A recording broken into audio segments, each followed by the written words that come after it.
पश्चिम बंगाल में चुनाव प्रचार थम गया है, लेकिन उससे पहले मुख्यमंत्री योगी आदित्यनाथ ने जिस आक्रामक अंदाज में चुनावी मैदान संभाला, उसने सिर्फ बंगाल ही नहीं यूपी की राजनीति में भी हलचल बढ़ा दी है। सवाल सिर्फ बंगाल का नहीं, असली सवाल ये है कि योगी का बंगाल दौरा 2027 के यूपी विधानसभा चुनाव को कितना प्रभावित करेगा। क्या बंगाल की लड़ाई यूपी की सत्ता की अगली पटकथा लिख रही है? भारतीय जनता पार्टी इस बार पश्चिम बंगाल चुनाव में पूरी ताकत लगा रही है। प्रधानमंत्री नरेंद्र मोदी, गृह मंत्री अमित शाह, असम के मुख्यमंत्री हिमंत बिस्वा शर्मा और खास तौर पर यूपी के मुख्यमंत्री योगी आदित्यनाथ लगातार चुनावी मैदान में उतरे।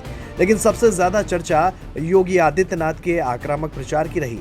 उन्होंने बंगाल की कई बड़ी रैलियों में ममता बनर्जी सरकार पर सीधा हमला बोला और घुसपैठ, कानून व्यवस्था, हिंदू सुरक्षा और पहचान की राजनीति जैसे मुद्दों को जोरदार तरीके से उठाया।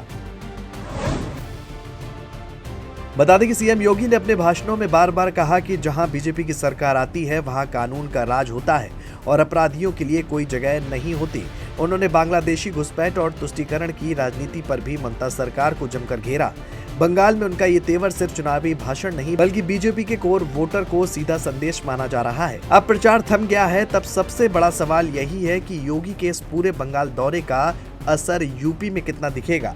जानकारों की माने तो दरअसल इसके पीछे 4 बड़े राजनीतिक कनेक्शन काम कर रहे हैं, जो यूपी की सियासत को सीधे प्रभावित करते हैं।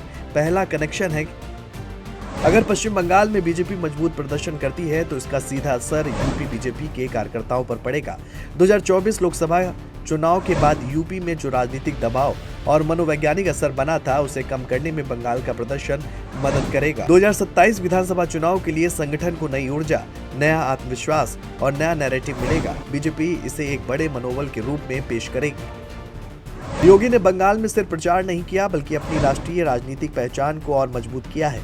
कानून व्यवस्था, हिंदुत्व और सख्त प्रशासन, यही उनकी सबसे बड़े राजनीतिक यूएसपी है। यूपी में भी बीजेपी इन्हीं मुद्दों पर चुनाव लड़ना चाहती है। बंगाल में योगी का आक्रामक प्रचार ये संदेश देता है कि पार्टी 2027 में भी उन्हीं के चेहरे पर सबसे बड़ा दांव लगाएगी। ममता बनर्जी का प्रदर्शन सिर्फ बंगाल तक सीमित नहीं रहा। अगर टीएमसी मजबूत रहती है तो यूपी में अखिलेश यादव और बाकी विपक्षी दलों को भी मनोबल मिलेगा। विपक्ष ये नैरेटिव बनाने की कोशिश करेगा कि बीजेपी को रोका जा सकता है, लेकिन अगर बीजेपी बंगाल में मजबूत बढ़त बनाती है तो विपक्ष की रणनीति, एकजुटता और आत्मविश्वास तीनों पर असर पड़ेगा। और यही वजह है कि अखिलेश यादव इस चुनाव को बेहद करीब से देख रहे हैं। भले ही टीएमसी का मुख्य आधार बंगाल है, लेकिन यूपी के कई जिलों में उसने अपनी राजनीतिक मौजूदगी दर्ज कराने की कोशिश की है। अगर ममता बनर्जी मजबूत निकलती हैं तो विपक्षी खेमे को एक बड़ा चेहरा मिलेगा। अगर नतीजे कमजोर आते हैं तो विपक्ष एकता पर असर पड़ सकता है और बीजेपी इसका सीधा राजनीतिक फायदा उठाने की कोशिश करेगी। फिलहाल बंगाल की वोटिंग सिर्फ बंगाल की नहीं है, उसकी गूंज लखनऊ तक सुनाई दे रही है। योगी आदित्यनाथ का ये दौरा सिर्फ चुनाव प्रचार नहीं बल्कि 2027 के यूपी विधानसभा चुनाव की शुरुआती पटकथा भी माना जा रहा है। बंगाल का नतीजा बताएगा कि यूपी की अगली लड़ाई में किसका मनोबल ऊंचा रहेगा, योगी का या विपक्ष का।